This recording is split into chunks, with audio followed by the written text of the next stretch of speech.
নতুন করে আমাকে বলতে হবে না।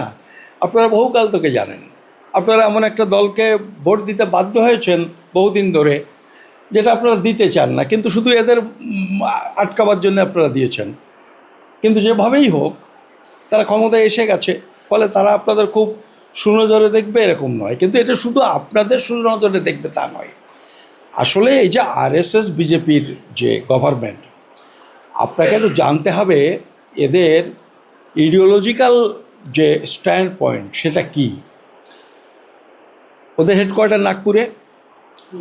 আম্বেদকরের জন্মের আগে জ্যোতিবা ফুলে বলে একজন পুনাতে জন্মগ্রহণ করেছিলেন।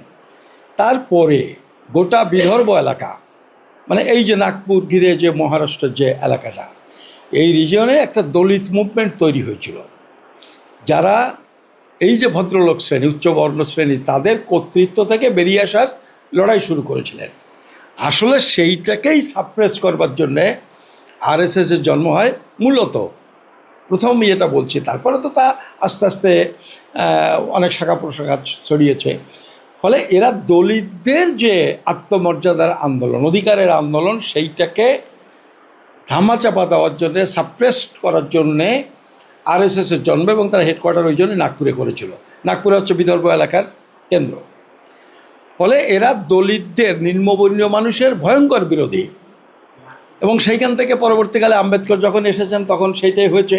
এরা আম্বেদকরাইটদের বিরুদ্ধে, এরা বামপন্থার বিরুদ্ধে, তারা মুক্ত চিন্তা করে, কমিউনিস্ট বিরোধী। আর তারা যাদের হিন্দু সমাজের বাইরে যারা আছে, মুসলিম এবং অন্যান্য, মুসলিম যেহেতু একটা তাদের ক্ষেত্রে একটা চ্যালেঞ্জ বলে মুসলিমদের বিরুদ্ধে বেশি বলে, কিন্তু তারা অন্যান্য সব ধর্মের বিরুদ্ধেই তারা তাদের কিন্তু মতাদর্শগত অবস্থান। ফলে এই গভর্নমেন্ট শুধু মুসলিম বিরোধী না, এটা দলিত বিরোধী, নিম্নবর্ণের হিন্দু বিরোধী, সাধারণভাবে যারা মুক্তমনা মানুষ তাদের বিরুদ্ধে, বামপন্থার বিরুদ্ধে। এবং দেখবেন এইটা যখন আরও বেশি ডানা প্রসারিত করবে, এরকম করে লড়াইটা দেখবেন ঐক্যবদ্ধভাবে তাদের বিরুদ্ধে হচ্ছে। শুধু মুসলমানরা আলাদা থাকবেন এরকম ভাববেন না। আপাতত দেখা যাচ্ছে যে শুধুমাত্র মুসলিমদের কোণঠাসা করার জন্য বর্তমানে যে আইনগুলো প্রভাব ফেলছে, কিন্তু আগামীতে এর দ্বারা হিন্দুরাও বিপদে পড়ছে, বিশেষ করে ঘোষ হিন্দুরা যারা। দেখুন, একটা তো ওবিসিদের ব্যাপারটা আপনারা দেখলেন, এটা শুধু এরা না, এই প্রক্রিয়া তো শুরু করেছিল এর আগের গভর্নমেন্ট। এরা সেটাকে শেষ ব্রেকটা পুঁতে দিল। খুব ডিফারেন্স কিছু আছে এরকম নয়। আজকে দলিতদের প্রশ্ন বা এসআইআর উদ্বাস্তুদের প্রশ্নে দেখবেন 2-3 বার এদের মত পাল্টেছে। বলছে যারা সিএতে আবেদন করে এখনও পেন্ডিং তারা পাবে না, যাদের ট্রাইব্যুনালে নাম পেন্ডিং পাবে না, তারপর আবার বলছে পাবে। আসলে এইসব চাপের কারণে এই গভর্নমেন্ট একটা নতুন নতুন হলে যা হয়, ভাবছে যে অনেক কিছু করে ফেলবো, এটা করব সেটা করব, ফলে কাজটা যে কত কঠিন সেটা আস্তে আস্তে বুঝতে পারবে। ফলে এগুলো করেছে। কোরবানির ব্যাপারে এটা তো আপনি জানেন 1950 সালের আইন। তো 1950 সালে একটা আইন তৈরি হয়েছে একটা প্রেক্ষাপটে। আজকে তো সেই প্রেক্ষাপটটা নেই। ধরুন একসময় গরুর খুব প্রয়োজন ছিল নানা কারণে, চাষবাস থেকে শুরু করে। আজকে সেটার প্রয়োজন নেই, কিন্তু আজকে অন্য প্রয়োজন বেড়েছে, গরুর প্রয়োজন আজকে অন্য জায়গা থেকে। ফলে ওই আইনটার আজকে এইভাবে প্রয়োগ করা যে বেঠিক, এইটা ওরা বোঝে না তা না, কিন্তু এটা হচ্ছে মুসলিমদের উপর একটা চাপ সৃষ্টি করে, তাদের একটু সাপ্রেস করে রাখা, তাদের অবদমিত করার একটা প্রচেষ্টা। কিন্তু হয়ে গেছে সম্পূর্ণ উল্টো। কারণ এখানে তো 35 ভাগ মুসলমান হলে 65 ভাগ হচ্ছে হিন্দু, এবং তার মধ্যে বিশেষ কটা সম্প্রদায় তারা গরুটা তাদের মেইন জীবিকা। এখন তাদের সমস্যা হয়ে গেছে। এখন এইটা হচ্ছে এই যে আইন, এই আইনের তো আজকে যা লিখেছে 14 বছর গরু কয়টা বাঁচে, বলে আসলে তো এগুলো কোনো যুক্ত নেই। কিন্তু ওরা ওই যে স্বভাব বলে না, যে যেহেতু তাদের একটা কোরবানির দিন আছে, ফলে সেই জায়গাতে একটুখানি কাটিয়ে দিতে হবে, এরা তাই করতে গিয়ে বুদ্ধিশুদ্ধি যেমন তেমন ইয়েতে পড়ে গেছে। আমি একটু আগেই বলছিলাম যে তবুও তো কোরবানি করার মানে সুযোগ আছে, পারমিশন নিয়ে স্লটার হাউসে গিয়ে, তাই মুসলমানদের মধ্যে যে গরুগুলো আছে সেইগুলো কেনাবেচা করে আপনারা করে নেন। হিন্দুদের বুঝতে দিন বা গভর্নমেন্টকে বুঝতে দিন যে আসলে এই ব্যাপারটা যে আজকে ধর্মের থেকে ইকোনমির ব্যাপারটা অনেক বেশি প্রয়োজন। কারণ এটা গরু যদি কেউ এইটা যদি চলতে থাকে তাহলে কি হবে? গরু প্রজাতি থাকবে এই দেশে? কেউ পুষবে? একটা গরু 2 বছর 4 বছর দুধ দিল, তারপরে সে গরুর কোনো মূল্য নেই, কে খেতে দেবে তারপরে তাকে? আমি কদিন আগে গেছিলাম, গাড়ি নিয়ে গেছিলাম। আমিও তো বলছি গরুটা একেবারেই বন্ধ করে দিন। আপনার একমত না? মত উল্টো আছে। এই জোরে বলো, জোরে বলো। হাত তুলে দেখা একবার, হাত তুলে দেখা একবার। এই ভিডিওটা করো, ভিডিওটা করো। চাইছি গরু বন্ধ হয়ে যায়, একদম বন্ধ। গরু কুরবানি দিবি না, একটা গরু পুরো গ্রামে জবা করবি না, বন্ধ করে দে। কেন গরু গোশত না খেলে কি ঈমান চলে যাবে নাকি? ঈমান চলে যাবে? আমার গরু দেবো, ছাগল দেবো, খাসি দেবো, খাসি দেবো। এর খেপা কোথাকারে গরু জবাই বন্ধ হয়ে মুসলমানদের যদি 10% ক্ষতি হয়, ওদের ক্ষতি হয়েছে 90%। কথা বোঝা যাচ্ছে? মসজিদের মাইকটা 16 করে দিয়ে, বন্ধ করে দিয়ে বা 16 করে দিয়ে মুসলমানদের যদি 5% ক্ষতি হয়, ওদের ক্ষতি হয়েছে 95%। আরে আমরা দিনে 5 বার আজান দিই, কবার? 5 বার আজানে 5 দুগুণে 10 মিনিট, 5 দুগুণে 10 মিনিট। তোমাদের যখন পুজো পার্বণ হয়, পুজোর 15 দিন আগে থেকে মাইক বাজে, পুজোর 15 দিন পর পর্যন্ত মাইক বাজে না বাজে না? লাও ডিজে বক্স সব বন্ধ করে পাইতে ফেলে দিয়ে যাও। রাস্তায় নামাজ পড়া যদি বন্ধ করে দিয়ে যদি আমাদের 2% ক্ষতি হয়, ওদের ক্ষতি হয়েছে 98%। ঠিক না? জোরে বলো। আমরা জলসা রাস্তায়, জোরে বল, জোরে বল, আমরা জলসা রাস্তায় করি না। আমরা রাস্তায় নামাজও করিনি। মসজিদটা যখন ভরে যায়, 2-3টে লাইন একটু জোরে বলো 5 মিনিটের জন্য রাস্তায় যায়, বাইরে যায়। আমরা মসজিদে বলে দেবো মসজিদ ভেঙে 4 তলা জায়গায় 6 তলা কর, 6 তলা জায়গায় 12 তলা কর। রাস্তায় কি আমাদের নামাজ যাবে? যাবে, যাবে। রাস্তায় বছরে 2টো দিন নামাজ হয়, 2টো দিন, ঈদের দিন আর কুরবানির দিন, বকরা ঈদের দিন, 2টো দিন নামাজ হয়। 5-5-এ 10টা মিনিট কি 15 মিনিট কি 20 মিনিট। তোমাদের পুজো যত হয় 100% এর মধ্যে 85% পুজো রাস্তায় হয়। এজন্য বল হ্যাঁ কি না? 15 দিন ধরে রাস্তা বন্ধ করে পুজো হচ্ছে। কলকাতার সব রাস্তাগুলোকে নৈমিত্তি করে দিয়ে পুজো হচ্ছে। চলো আমরা সরকারের যে আইন এক বাক্যে মেনে নেবো, হ্যাঁ কি না? জোরে বলো, জোরে বল। গরু জবাই বন্ধ করে 2 দিন পরে দেখবি গরু রাস্তায় যায়, কুকুর ঘোরে। জোরে বল। ওই রকম তারা গরু ঘুরবে। শুনলাম নাকি এই কদিনে ওই ষাঁড়ের গরু, ষাঁড় আর গরু বুঝো তো, সেই ষাঁড়ের গুতুনি খেয়ে, গরুর গুতুনি খেয়ে 3-4 জন মরে গেছে। মরে গেছে রে, এই তো সবে শুরু। এখনো চুলোতে আগুন, জলে নে পানি, গরম হয়নি, দেরি আছে, এই তো শুরু।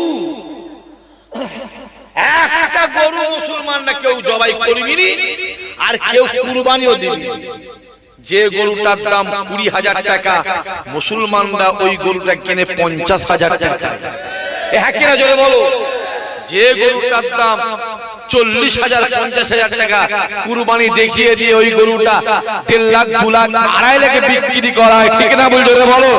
আরে গরু কুরবানি বন্ধ হয়ে গেলে আমাদের টাকা বেঁচে যাবে, ওই টাকায় আমরা অন্য কাজ করতে পারবো না, পারবো না? জোরে বলো। আমাদের টাকা বেঁচে যাবে রে, বেঁচে যাবে। আমাদের গলায় পা দিয়ে 50,000 গরুটা 2.5 লাখ টাকা করে নাও, তাই আমরা আল্লাহকে খুশি করার উদ্দেশ্যে তাই দিয়ে থাকি। ঠিক না? জোরে বলো। গরু বন্ধ হয়ে গেছে, মুসলমানরা যা প্রতিবাদ করছে তার থেকে 50 গুণ বেশি আমার হিন্দু ভাইরা প্রতিবাদ করছে। যারা প্রতিবাদ করছে তাদের ঘরে বলছে শখ মিটছে তো, কথা বলে না, শখ মিটেছে তো না মেটে নেই, শখ মিটছে, এই সবে শুরু।